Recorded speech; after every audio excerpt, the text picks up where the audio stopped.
Nakukaribisha kwenye mlima wa Mungu. Uko kule Thika Sarama Estate. Ukipita pale Ananas Mall kwenye barabara ya Garissa, stage inaitwa Kwaheri, Mount Zion Prayer and Retreat Center. Ikiwa unataka chumba chako peke yako, watu wawili, watu wanne na hata kikundi, tunakukaribisha.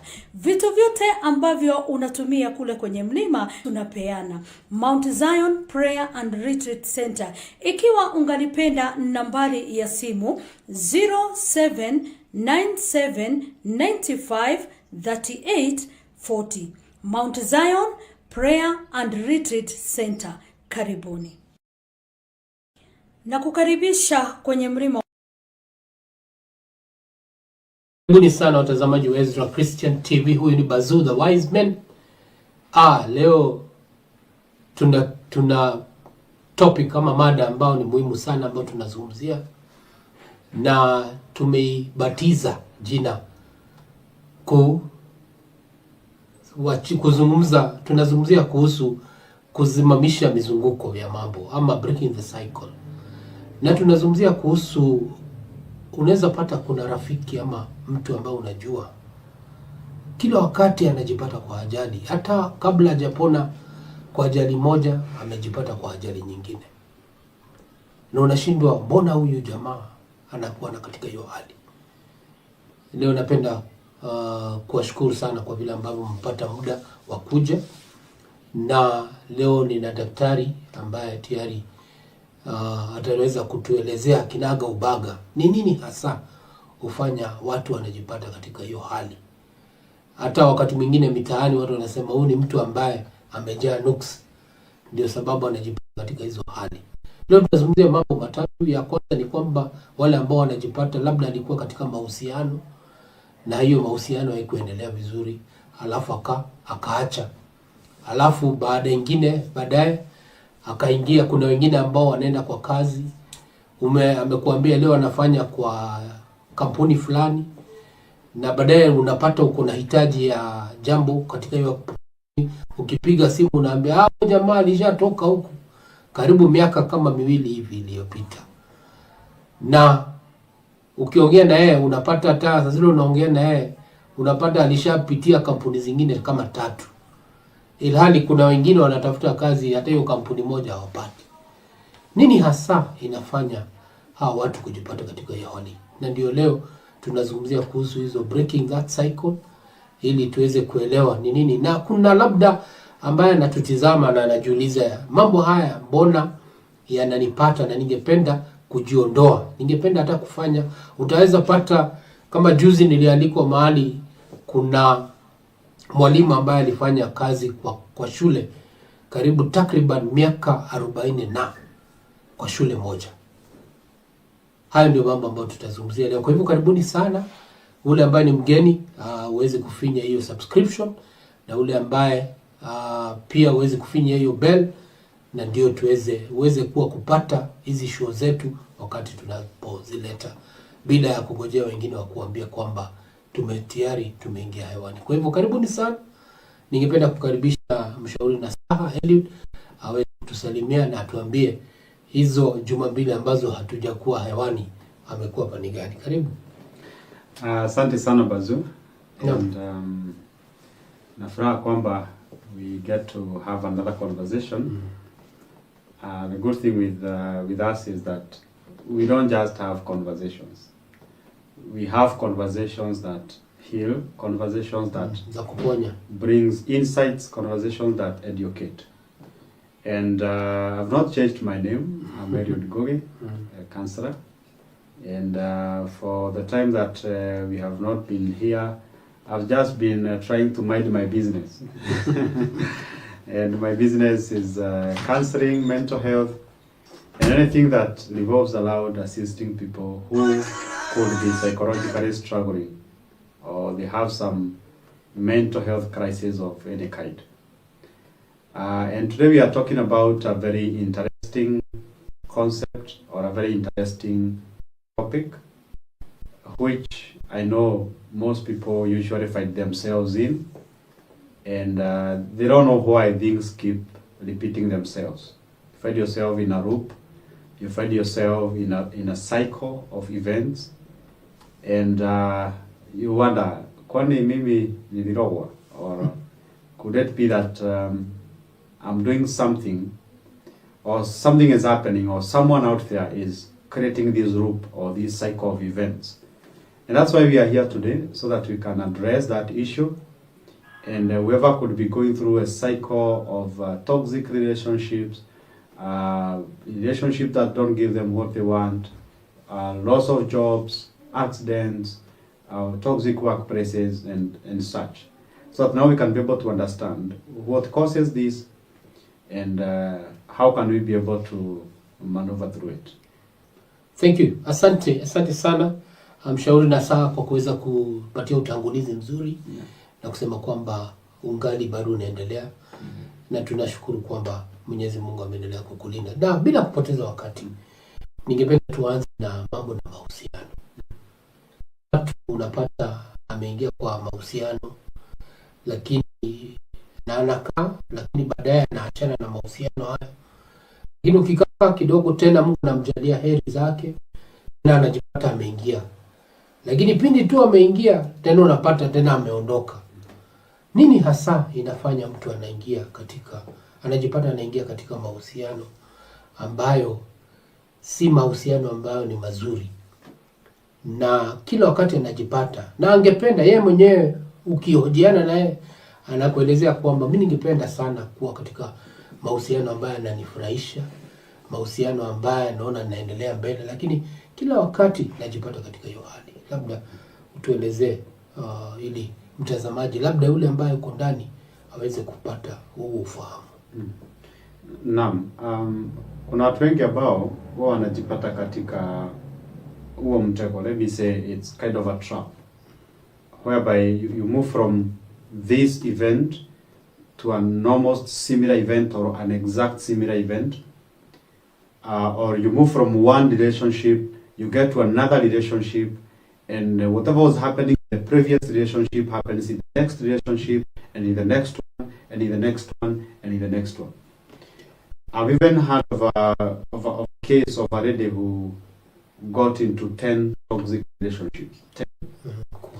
And, 1, 2, 3, 10. 10 toxic relationships, a cycle of the same. You get into this relationship, 1 year, 2 years, it becomes toxic, you can't bear it. You're being physically abused, emotionally abused, now you have to sign up. Kwa hivyo tuseme, labda nikukatishe kidogo, ni kwamba wakati watu wanasherehekea kama miaka 20 ya ndoa, yeye anasherehekea miaka 20 ya ndoa, lakini na watu kama 10 tofauti. Sasa yeye miaka 20 yake anasherehekea karibu watu 10 amekuwa kwa relationship. Wow. Although now that cycle lasted for more than 20 years. Before now the person is able to actually realize what is happening. Kuna jambo. Yes, there's something here definitely. Now, in this life, things don't just happen out of circumstance. Things don't just happen for no reason. Like, I don't think God is that idle to make things happen for absolutely no reason or no purpose. And we meet people in our lives, we meet situations, we meet experiences. And if you think at all there's anything in this life that happens for the sake of happening, now, there you are wrong. Everything that happens in life has its purpose. Everything that happens in life is meant for something. And when now we are talking about relationships, you don't just meet someone out of accident or coincidence of any kind. No. Even if you meet someone and you are with that someone for hours, it was not by coincidence. It's never. And that's why every time I'm having conversations with people, I always try to tell them now, sometimes you need to just be calm. Just let things happen the way they want to happen. And because sometimes when you try to force something to happen, or you try to make something to happen or not happen, that's when you mess things up. Because what is meant to happen, present or unpresent, in quotes, whatever is meant to happen when it is supposed to happen. The moment you try to force it to happen, when it's not supposed to happen, you might succeed. But it's always going to affect you negatively. It's always going to have a negative effect. The aftermath is not going to be present. So when we meet people who are in cycles of toxic relationships or unpleasant relationships, one thing they need to understand is that the mind attracts what is of its kind. So what you attract outside of you, because now we are talking about attracting, Yes. what you attract outside of you is a perfect representation or reflection of what's happening within you. So the outside is a reflection of the inside. Because the moment you change a behavior today, tomorrow you are hanging out with different people. Bazoo, you don't expect me, or I don't expect you now at your age to start using drugs and continue hanging out with the same people.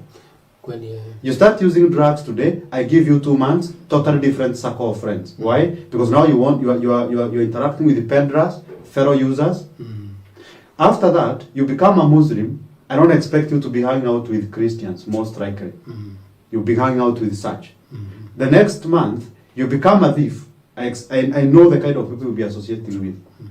The next month after that, you become a butcher, someone who sells meat, you know, you have a butchery. I know the kind of people you'll be interacting with. You start a job whereby now you're selling clothes. I know the kind of people you'll be associating with.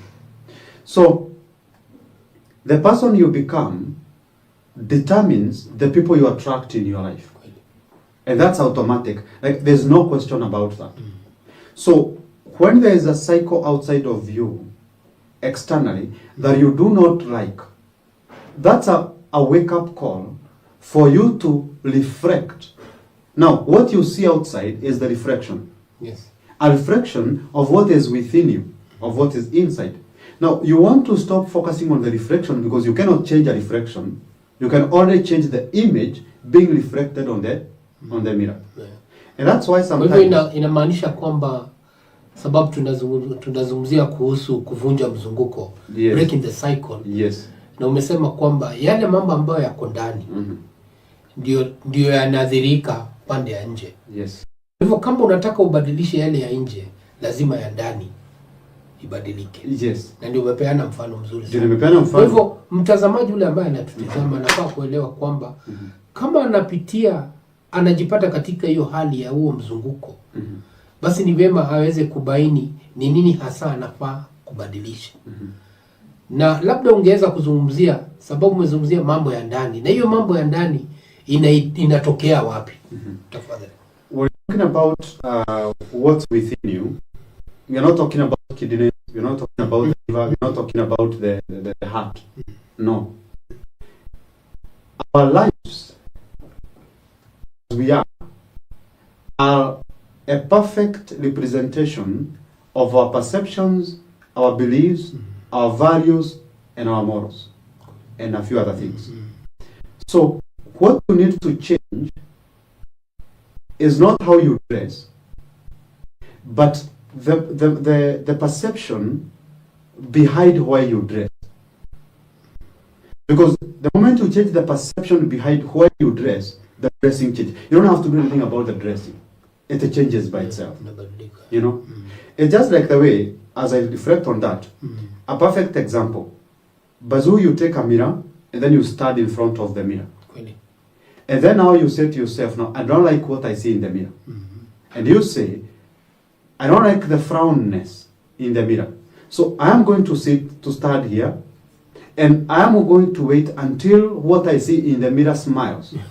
And now that's the moment when I'm going to smile back. You see? So I'm going to stand in front of the mirror, and until the reflection on the mirror smiles, then I'll smile back. We are going to bury you while standing there, because the reflection in the mirror is you. And the mirror is also waiting for you to smile so that the reflection can smile. And that's why, as you have, based on the question you've asked, so many people are waiting for the reflection, that's the outside, to change, so that they can change. And they forget to actually know that the outside is the reflection of the inside. What you find in the inside, number one, is the definitions, the meanings, the perceptions. A little bit, let me dwell on the perception. How you see things is what determines what you get with what you see. Number one, you take flowers to a lady and they hate that. You take flowers to another one and they love that. Yes. Same thing can happen to two different people and it's going to affect them differently. Which tells you it has nothing to do with what has happened. It has everything to do with how they have perceived what has happened. Because if we had COVID, and out of COVID, we have COVID millionaires who sold masks and sold and did home deliveries because now people are staying in the house. And out of COVID, we have millionaires. Yes. Out of COVID, we have people who became poor. Yeah. We have people who lost their jobs. We have people who now went bankrupt because of the same COVID. So it tells you, those people who became bankrupt, they became bankrupt not because of COVID. It had nothing to do with COVID. It had everything to do with their perception about COVID. And that's why COVID happens, one person millionaire, the other one bankrupt. One loses their job, the other one creates their job. Out of the same situation. Our perception shapes our reality. Ningependa kama tumeelewa vizuri kwamba hisia zako, malezi yako na labda yale mambo ambayo ulipitia yanachangia pakubwa sana. Kwa hivyo kama huyo mtu ambaye ameingia katika mahusiano aina nyingi na imekuwa ikirudia na amefika mahali kama vile ambavyo ulipeana mfano wa ule ambaye alikuwa katika mahusiano ya karibu watu 10 na ndio hapo aliona hapana hapa lazima kuwe kuna jambo. Ningependa uzungumzie mambo kama haya. Mambo yale ambaye yako ndani. Sababu kuna ule mtazamaji anaangalia na anajiuliza, unajua mambo mengine labda ulilewa katika familia ambao vita ilikuwa ni kawaida. Kwa hivyo wewe vita unapiga wewe hujui kama ndoa inaweza kuwa ama pia mila unajua kuna mila ilikuwa inasema kuna mila ambazo zinasema mke kama apigwi ni mume hapendwi. Lakini katika ile muktadha ambao tuko nao wakati huu, kupiga mke ni unakiuka haki zake za kibinadamu. Lakini katika mila mke anataka apigwe. Yes. Na anaona akienda sasa anafanya tu vitu vibaya ndio apigwe. Kwa hivyo ningependa uweze kuzungumzia ndio tuweze ule ambaye ako katika mali kama anaweza kuona hiyo kioo ambayo ulikuwa unapeana na ulipeana mfano mzuri sana. Aweze kuona hiyo kioo lazima abadilishe. Kama anataka kioo itabasa pia yeye lazima atabasa. Karibu. Now, when it comes to romantic relationships now and why someone will find themselves in the cycle of toxic relationships.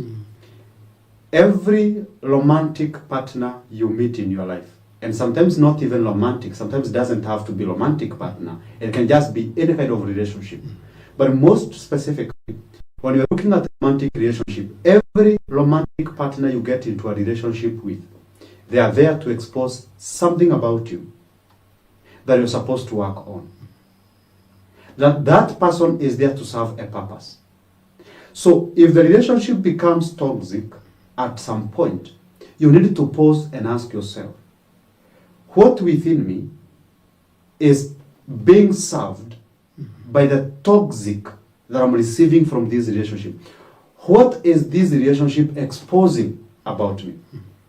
And the people who stay in toxic relationships, sometimes people tell me, like, there's nothing I'm getting from this relationship. You're not just staying. You're not. Nobody in this world can stay in a place where nothing is serving them or they're getting absolutely nothing from it.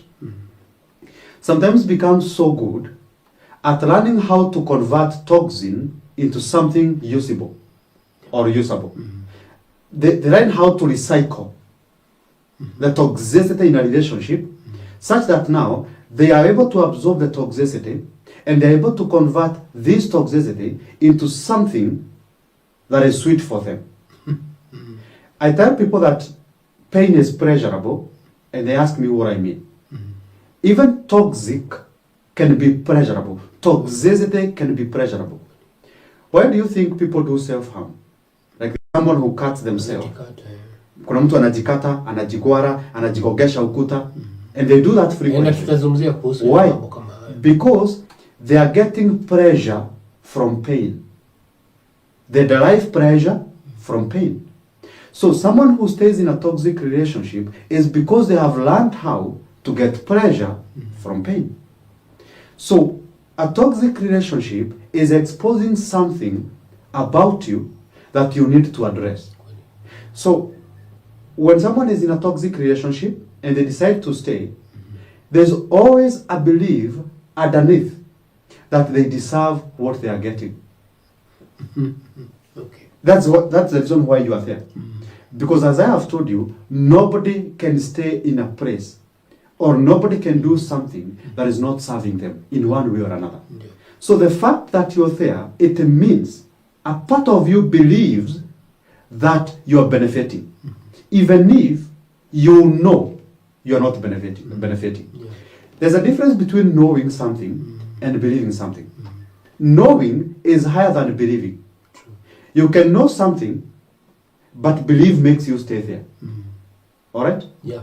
So you can know that I'm in a toxic relationship, and this toxic relationship is affecting me negatively, but somehow a belief within you tells you that you deserve what is happening in that relationship. Kama kwa mfano, umenikumbusha jambo, nilikuwa nasoma mahali naona unaweza pata kuna mahali tunazungumzia kuhusu mahusiano. Unaweza fika labda una marafiki ambao unakaa na marafiki na kuwa na mke ama kuwa umeoa mke labda ni mwalimu, inakuwa ni kama ni jambo la kupatia wewe hadhi ama heshima. Sasa sababu umeamini hiyo heshima, unakaa na huyu mwalimu na anakusumbua. Yes. Lakini sababu unataka isemekane kwamba umeoa mwalimu, basi unakaa tu kwa hiyo Kwa hivyo unajua kwamba hili jambo ni libaya. Yes. Lakini sababu umeamini kwamba kuonekana kwamba umeoa mwalimu ni jambo la maana na linapatia heshima. Yes. Unaona basi uendelee tu kukaa. Na ni jambo watu waweze kuelewa kwamba kuoa mwalimu ni vizuri, ndio hakuna shida. Lakini ambaye haribu mahusiano, mahusiano inakuwa ni ya kufurahisha, ni mahusiano ambayo inakupeleka kwa ngazi zingine. Because now in that kind of a situation, mtu kama huyo, what that person need to assess is their values and their beliefs. Like, because now to that person, the societal status is more valuable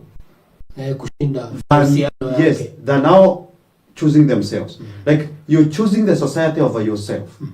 Because when you choose, the perception of the society, like how they see me, what they think about me, over what you're getting and what you're feeling in the situation, then that tells me that you are choosing the society, you are choosing everyone else. And now you're yes, you don't care about yourself. Unahaja na you choose vile jamii inakutazama. Yes. Na heshima ile ambayo unapata. Exactly. So you're choosing everybody else, and now you're letting yourself be. You're not choosing yourself. So it's very important that every time that someone finds themselves in a situation that is toxic, the first reaction should not be pointing fingers at the other person. Because remember, that other person who you're saying is toxic is a perfect representation of you, is a perfect reflection of what is within you. So that toxic person showed up to show you something about you that is not in alignment with what you want to receive. I believe most of the times. So when the relationship is toxic, before you point fingers at the other person and what the other person is doing that you are perceiving as toxic, first of all ask yourself, what could this toxicity in this relationship exposing about me? Maybe I have unresolved issues that needs to be addressed. And purposely that relationship showed up to just tell you that. Hey, remember, Eliud, there's something about you that you don't want to face. Kabla hujanyosha kidole cha lawama. Yes, elewa kwamba wakati unanyosha kidole cha lawama, Yes. una vitatu ambavyo kuangalia wewe. Exactly. Kwa hivyo lazima ujiangalie ndio uweze kuelewa ni nini hasa inachangia kuona kwamba niko katika mahusiano ambayo si ya kufurahisha na mambo Yes. haya. And it's not that it's Na not labda sasa about ukimalizia ndio tuweze kwenda kwa kuzungumzia kuhusu wale pia nao wanaingia katika kazi. Na wanajipata ndio anaingia mahali anapata kazi lakini hakai kwa muda na hahami. Na tuelewe, nataka watu waelewe kwamba hauhami kazi sababu umepata mahali mshahara umeongezewa. Ni sababu hiyo kazi ambayo ulikuwa hapo imekuwa ni usumbufu. Ile ikifika Jumatatu unasikia tu umechoka, ni kama ni Ijumaa kama leo. Lakini unapata hapana, unabadilisha. Lakini ukidhaniwa wakati unabadilisha utaenda upate mahali ni pazuri, tena unajipata katika hiyo hali. Labda hiyo tutazungumzia. Fanya muktasari ya hiyo mahusiano alafu tuweze kwenda katika hiyo awamu nyingine. True. Now, what I was saying is this, that every time that you get into the relationship and it becomes toxic, it's not always about what is being done that is making you perceive the situation as toxic. It's what is within me that I need to change. Because every situation that is unpleasant always demand that you change something about you so that the outside can change. And I remember in this forum I've also said that the only way things can change is if you change. If you're changing your perception, you're changing your beliefs, but something about you has to change. So it's not a question of why are you doing what you are doing, it's the question of why did I have to attract you to begin with? Because nobody is in your life without your permission. Like everybody who is in your life is somebody who you called for. You called out for. Ulimuita. You called out for this person and you said, I need so and so, someone with this and that character to be in my life. Whether you did it consciously or unconsciously, because sometimes most of the things that we do in our lives are very unconscious. That there's something within me that believes I deserve this and that kind of a person. So the only way now to get out of that cycle is to decide within you that I don't deserve this kind of a person. Good. If there's something that needs to be healed, you heal. So that wound within you can stop calling out for people or for things, situations and circumstances and experiences that are going to satisfy that which is within you. Asante mshauri. Na saa mtazamaji umeweza kusikia kwamba ile ambayo iko ndani yako ndio tayari inadhihirika hapa pande za nje, na ili uweze kuvunja mzunguko huo, for you to break that cycle, then it has to start from inside. Elewa kwamba fikra zetu ama akili zetu zinapenda mazoea. Kama ulizoea vita, basi itatafuta tu mahali kuna vita, hata kama kuna utulivu.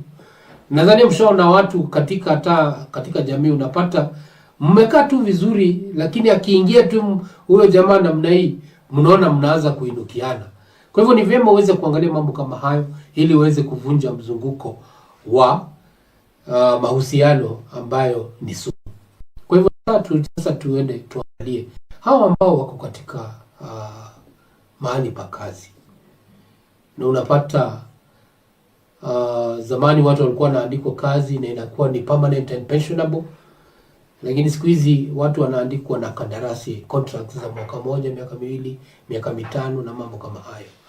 Lakini unapata wengine hata si hizo kandarasi, unapata anafanya kazi moja lakini hadumu. Unapata kama ule mfano ambao tulianza tukasema kwamba unaweza kuwa ulipatana na marafiki mahali katika labda hafla fulani, mkabadilishana nambari za simu, alafu baadaye ukapata hitaji kwa hiyo kampuni ambayo alikwambia anafanya. Sasa ukipiga unamtafuta, unaambiwa alitoka hapa karibu miaka miwili iliyopita. Wanakuambia labda umpigia, unasikia hata amepita tena kampuni zingine mbili kando na ile ambayo ulijua kwamba alikuwa anafanya hapo. Lakini ukikaa na yeye, ukipata nafasi mzungumze, anakuambia, unamwambia mimi nadhani unafurahia sana hizi kampuni unabadilisha. Sema hapana, mimi sifurahi. Hata pale niko mimi natafuta mahali kazi. Una mahali unajua naweza enda kufanya kazi. Karibu. Naam, when we talk about workplaces, because at one point I found myself in that cycle, because I think within about 1.5 years, I had worked in about 4 rehabs. One of the rehabs I worked for 2 weeks. 2 weeks. Didn't even get to a month. I was not even paid for those 2 weeks. The other rehab I worked for 3 months, I think 3-4 months. I went to another rehab, and then I worked for, I think, there's still another one I had worked for a month, another one that I had worked, that one I think that was the longest that I worked for. Kwa hivyo karibu mwaka mmoja ulikuwa umefanya kazi. Within 1 year, I had worked in about 3 or 4 rehabs. And now I got to a point where the very last rehab that I worked in, I was fired. Like literally fired. Not even fired, like it's called retrenchment. Yes, not even like retrenchment, like chased away. Something like Ulifukuzwa tu. Yes, kufukuzwa. Na si kufukuzwa ya nini? Ya heshima. No. Midnight. The way at midnight, before you sleep, you are like, because most of the times I will sleep at midnight, 12:01 around there.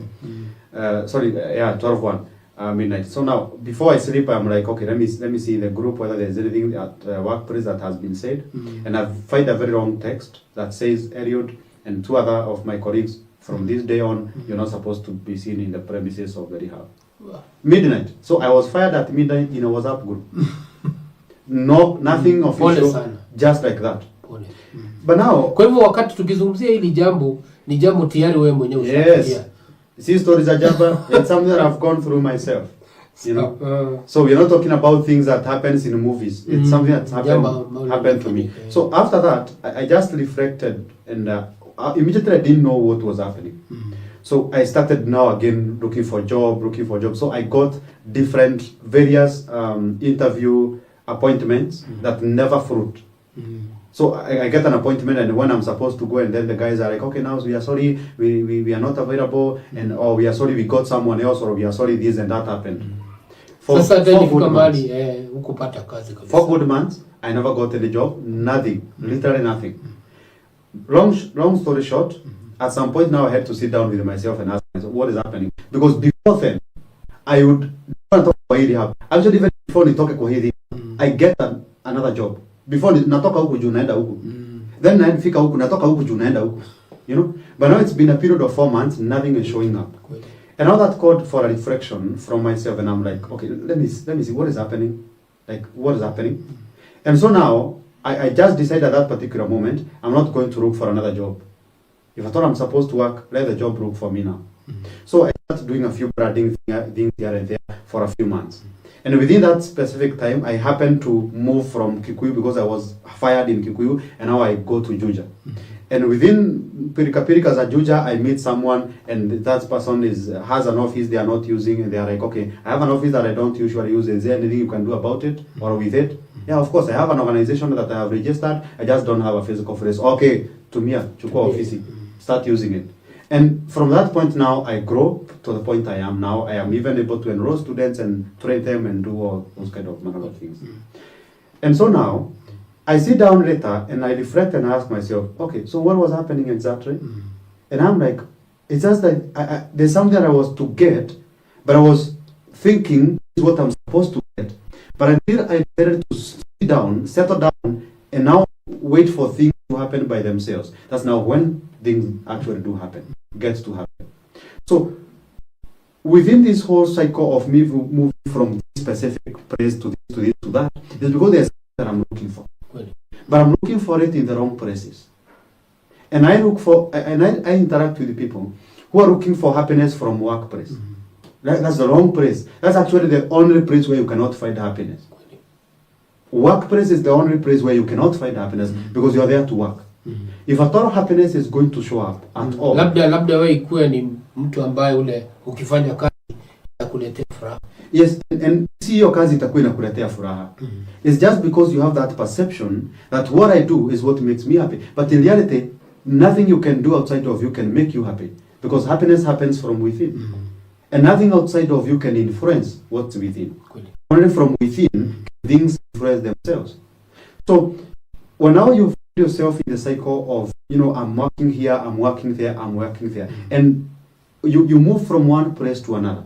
Then at some point you have to sit down and ask yourself, now, why is this happening? It's probably because I'm looking for something from workplace that I cannot find in a workplace. That what I'm looking for is exactly what I can't find where I'm looking for it. And you find people moving from this place because they think now the employees from this workplace are the ones who are toxic, or the boss was toxic. And you run in another place, and you find that the place where you left, there's someone who had stayed in that place for 10 years, perfectly healthy, doesn't see any toxicity in the relationship, in the workplace. The boss is perfect. It's the best boss they have ever had. And now you go there for 3 weeks or 3 months or 1 year, and then you cannot tolerate. And then there's someone who has been there, and the environment is not affecting them in any way. Like it's okay for them. So that tells you that environment has nothing to do with, what you're feeling has nothing to do with the environment, the outside environment. It has everything to do with the inside environment. And so you're looking for something that probably you cannot find in a workplace. And so you go to this workplace, that workplace, that workplace. I've also seen it in people who... Kwa hivyo tunaweza sema labda jambo moja sababu ya mtazamaji. Yes. Tukipeana mfano ambao umepeana. Ni kwamba wewe mtu asili ni kama ulikuwa unataka umejiandika wewe mwenyewe. Lakini sasa katika hali yako ya kutafuta kazi, ulikuwa unaingia kwa kazi alafu unakuwa ni kama wewe ni boss. Yes. Sasa hiyo kuwa boss inakasirisha waajiri, hasa ndio ilikuwa inafanya hata usikae. Kwa hivyo tuweze kuelewa kwamba labda wewe ambao unatutizama ulikuwa katika hali kama hiyo mshauri na saa alikuwa. Kwa hivyo ni vyema uweze kubadilisha. Uone kwamba hiyo hali ya kuandikwa si yako. Ni wewe uweze kuanza kampuni ama uanze kujiandika mwenyewe, uweze kuvunja hiyo mzunguko ambao ni unaandikwa ukifutwa. Unaandikwa ukifutwa. Tena kama vile ulipeana mfano kwamba ulifutwa saa 7 ya usiku. Yes, saa 7 kwa WhatsApp group. Kwa WhatsApp group. Yes. So and now you get from that now, like what I said now, that outside environment, that outside experience that's repeating itself is trying to communicate something to you. And until you settle down and intentionally listen to what the situation is telling you, that's the only time you're going to grow. And that's the only time that now you'll be able to, this is going to end. Because personally, when I sat down, I realized that I'm not employable. Like, I cannot be employed. I cannot be able to sit in someone's office or work for someone. I just can't. Because every workplace I go, I just come to realize that I'm the very opposite of what a follower should be, of what an employee should be. I'm the exact very opposite. You see? Because I want things to flow in a certain pattern, and I'm not able to follow the patterns laid in the work environment. Right now, I am rarely in the office by 8. Yeah. So mimi naenda kwa ofisi saa 4 saa 5. Nikitaka kutoka anytime, I can be able to do that. You see? So I realize that I don't have that skill whereby I can be a follower who doesn't question. I just can't. I will question whether you like it or not. I cannot follow certain routines. Mambo ambayo yamepangwa. I can't. Wafanyikazi lazima wafuate sababu kuna mashati. Yes, because kuna mashati, you're supposed unafaa fanya hivi, unafaa uvae hivi, unafaa uongee hivi, unafaa if it's not sitting well with me, it's not sitting well with me, and I'm not doing it. So you then need to ask yourself then, is this repeating itself? What is it saying about me? And what is it telling me that I should do? Because now, it is not just happening because you're a bad person. It's probably happening because you're in the wrong place. And that thing has to happen so that it can put you in the position, in your right position, where you should be. And then you try also, you walk out of this relationship, this workplace, and then because you have not learned the lesson that this cycle is trying to teach you, you go looking for another job, you get another job, you stay there for 3 months, for 1 year, again you walk out. Because now what you are being told is that you don't belong being employed. Kweli. Can you please sit down and ask yourself what you should do so that you can have something of your own that you can be able to do? So you need to sit down and ask yourself, reflect on the cycle. Ask the cycle, what do you want to teach me? Why are you here? Why do you keep showing up? Why? Because every external experience that we have, I always say that every external environment, every external experience is a messenger. Ni mafundisho. Kwa hivyo unapoona jambo linarejelea kila wakati, linafaa kufunza jambo. Kwa hivyo nifaa uweze kuketi chini na uweze kukadiria ni mbona hili jambo linafanyika hivi. Alafu wakati unapokadiria, basi unaweza pata mafunuo kama vile ambavyo unaweza kupata mafunuo kwamba wewe si mtu ambaye ni wa kuajiriwa, ila wewe ni mtu ambaye ni wa kuajiri. Yes, and you come to realize that one of the major, whether people subscribe to the idea or not, one of the major reasons why we are allowed is for growth. So life by itself is going to present as many opportunities for growth as possible. So this opportunity is there so that you can grow. If you don't grow, unfortunately, you have to repeat the class. Just like what happened to us when we were in school. So if you don't run the lesson in class 2, we are sorry, you have to repeat. Because you must get up to this point. There's something you must run. Okay, unarudia mara 3, ina upgrade unaenda class 3. So ukienda class 3 ama grade 3, again, you are too slow in learning. You are a slow runner. So you repeat class 3 times.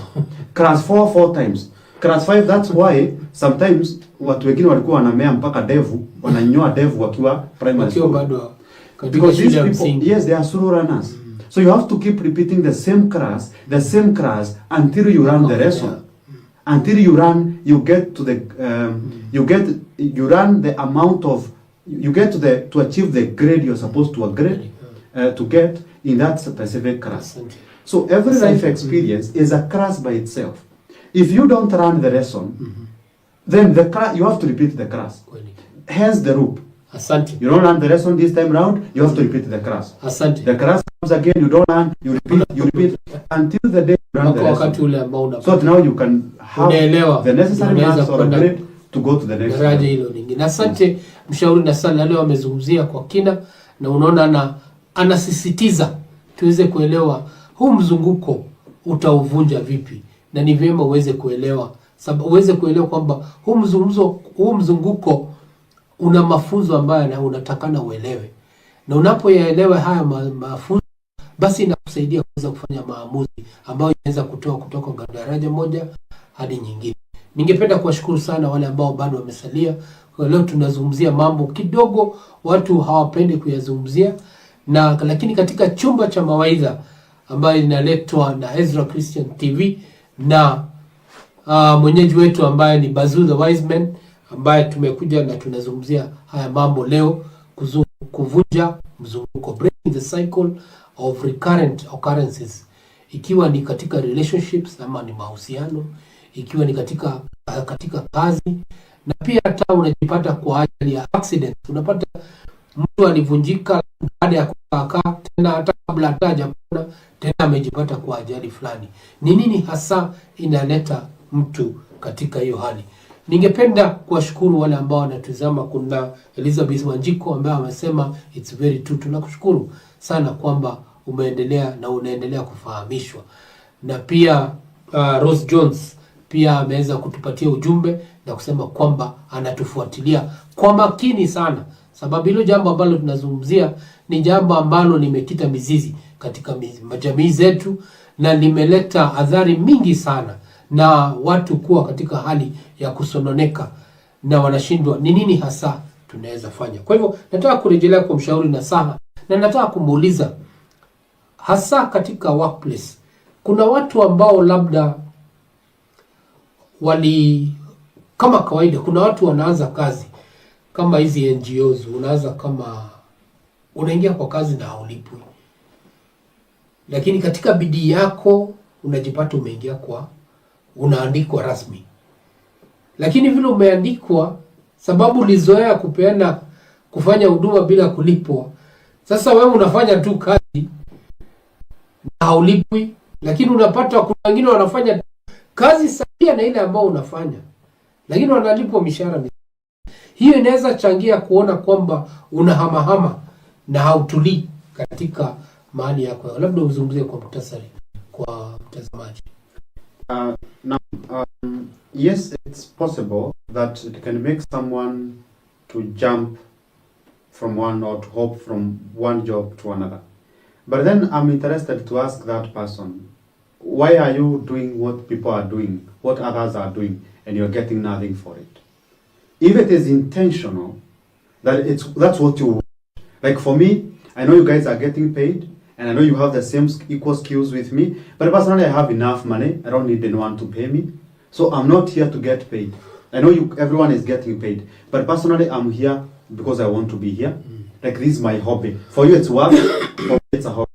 Then if it's intentionally that's what you want, okay.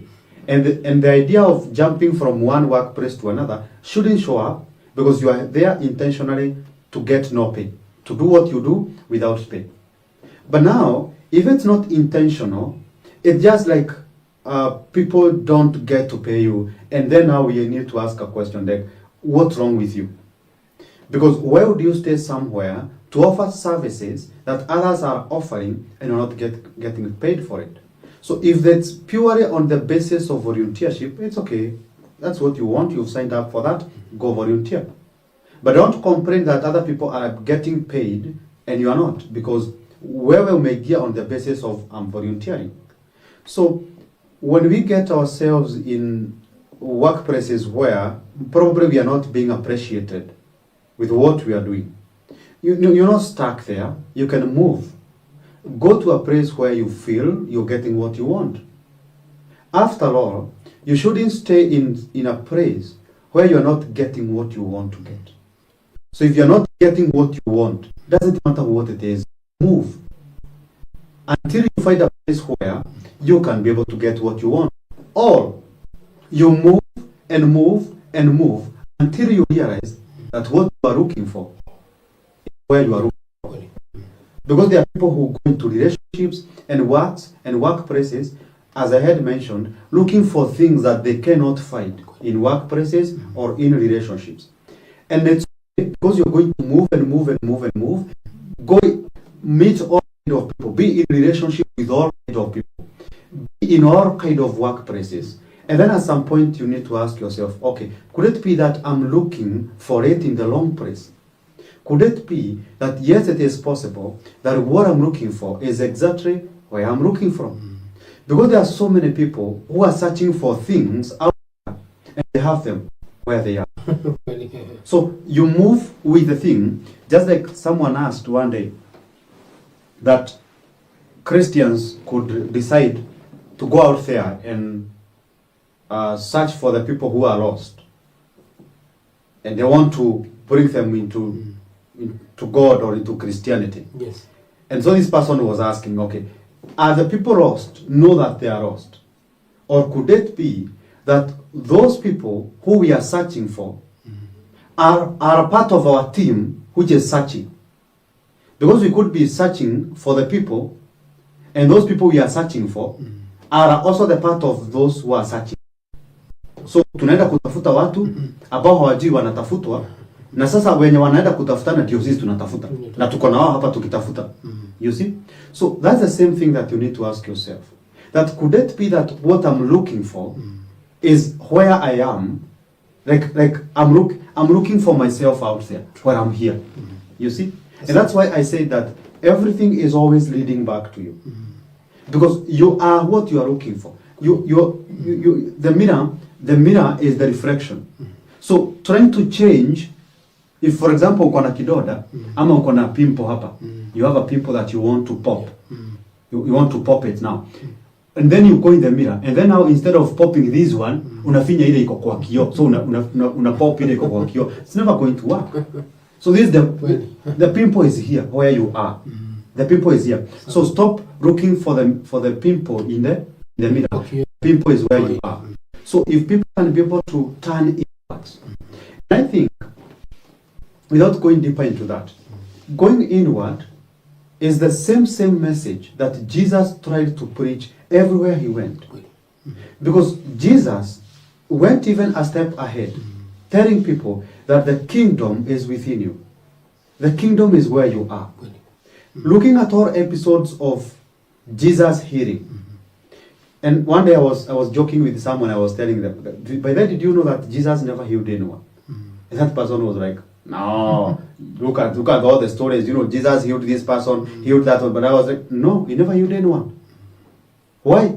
Because every person that interacted with Jesus, the last message from Jesus was, your faith has healed you. It's not me. I didn't do it. No. You think I did it? Look again. It's your faith. Because if you came here without faith, nothing would have happened. It's only because you showed up. Wewe mwenyewe ukubali na uamini. Yes, because even when everywhere that Jesus was, the people that were sick in that congregation, there were hundreds. But in every congregation, in a mix of 100 people, he was healing one. So he got to a place where he found someone who had been trying to get into the water to aponywe, lakini haja. And now that's the person who gets to be healed. But there were so many others. Why that one specific? Because now what you need for your healing is not with me, it's with you. Like, you have everything you need. Last example, Jesus decides to turn water into wine. You do understand that there's nothing that Jesus took there. They had the gallons and they had the water. So everything that they needed was with them to make the wine was with them. You go into another episode where Jesus is feeding 5,000. He didn't bring anything. Everything that Jesus fed them with was with them. So the disciples are coming to Jesus, asking Jesus, these guys need to eat. We need food. Yeah. And then Jesus is like, is there a supermarket, outdoor shops? No, this wilderness. And then what mimi mnataka kufanya nini? Mimi sina duka yangu nitaitisha roho ati nikuja hapa. No, sina. So what are you to do? And then they're like, oh wait, okay, there's a boy there who has, okay, so you already have the food. You see? Okay, return sasa. So every time that Jesus did anything, like everything Jesus did, every time he was trying to tell people that you have everything you need to be able to give yourselves what you are looking for from me. Asante sana mshauri na saa. Tunashukuru kwamba mtazamaji umeweza kuelewa kwamba yale yote ambayo yanafanyika nje yako, mchango mkubwa ina ndani yako. Na wakati unapoelewa hivyo, basi inakuwa ni rahisi sana kuvunja mzunguko or breaking the cycle. Na nataka tuende, sababu ya muda nono na kidogo na tupatie kisogo. Tulikuwa tumesema kwamba tutazungumzia kuhusu wale ambao wanajipata katika ajali. Lakini kiangalia saa naona kidogo zimetupiga chenga sababu tumekuwa kwa kina. Lakini ningependa kumalizie na kutoa zile red flags. Zile bendera. Huyu ndio tumezungumzia kuhusu hayo mambo ambayo yanafanyika ya ndani. Ningependa sasa uweze kuyaweka bayana. Ni nini hasa mtu anafaa kufanya ili aweze kutoka katika, aweze kuvunja mzunguko? If you're present enough, you learn. If you are present enough, you learn. Allow me to use the same example with Jesus again. Now, Jesus is saying that you guys have ears, but you hear not. You have eyes, but you see not. Because he knew it's not the eyes that see, it's not the ears that hear. So if you are present and observant and aware enough, you'll be able to see everything you need to run what you need to run. But the problem is, most of us, we are distracted by the noises of our beliefs, by the noises of our values, by the noises of our expectations, by the noises of our preferences, by the noises of what we want. Because people think that you get lost because of, or you fail to hear, even when people say that I want to hear the voice of God. It's not because other people are shouting. is because within you, because God doesn't talk from the outside. God talks from within. So the noise that you need to silence is the noise that is within you. So you silence that noise. When the inner is calm, then you're able to hear everything.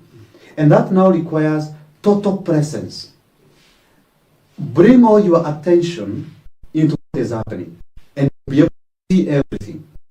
But now when you are distracted by everything else that is happening around you, what people are doing and what they are not doing, the noises from the government, the noises from parents, the noises from siblings, the noises from marriages, the noises from everywhere.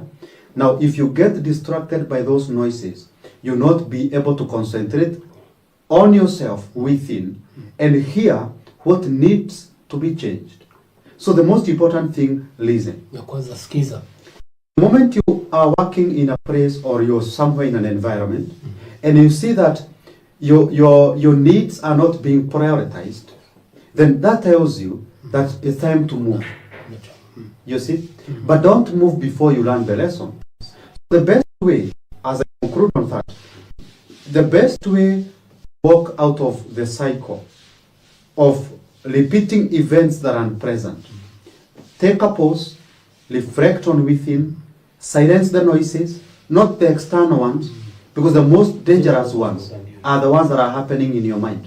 The stories you tell yourself, I have a song that is going to come out very soon, and after this, you hear it. That says that what usually kill you is not what people say, it's what you say about yourself. So if you can be able to be selective and mindful about the conversations that are happening within you, then you'll be able to change your life.